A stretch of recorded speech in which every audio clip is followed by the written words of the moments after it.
Άρα πουστεάκια, φαντάζομαι να τον Όταν ήταν Κώστας ντυμένος καρναβάλι. Δεν λες έτσι, φαντάσου, γιατί πάλι θα κάτσεις άλλο. Έγινε Άστο πειρατή. όπως έρθει. Θα το κάνω. Εκτός αυτού, έχω μάθει ότι έχει και σπόρσορες. 10 από τον έναν, 20 από τον άλλον. Να γελάει. Δόκτωρ θα μας έχει να γελάει. Με σπόνσορες και να χάνεις. Δεν είναι δυνατόν. Λοιπόν, Αρτζέν, Αλγαρία. ξεκινάμε με λουκάνικο. Άμα, χωριάτικο λουκάνικο. Να τώρα έφυγε το. Όχι εγώ, αύριο μεθαύριο θα φύγω, θα ανοίξω και θα φύγω, θα φέρω ψήστρα και θα γίνει το Verway. Υπάρχει τέτοια γειτονιά εδώ. Υπάρχει, πού άλλο.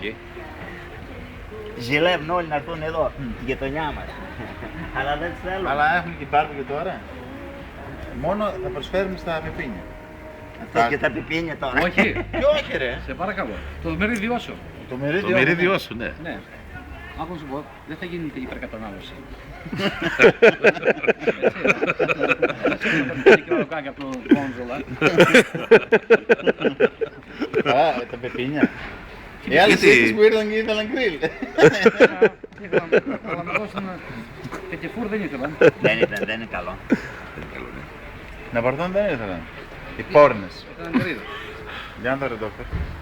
Δόκτωρ, έχουμε επίσκεψη. Μια κοντούλα ήρθε. Η Σλοβάκα είναι. Γιάρη. Για να μην δω εμένα. Δεν με έχω δει σε βίντεο ποτέ. Όχι, Τα Μαρόφσκα, γεια. Γυρνάει πίσω αυτό.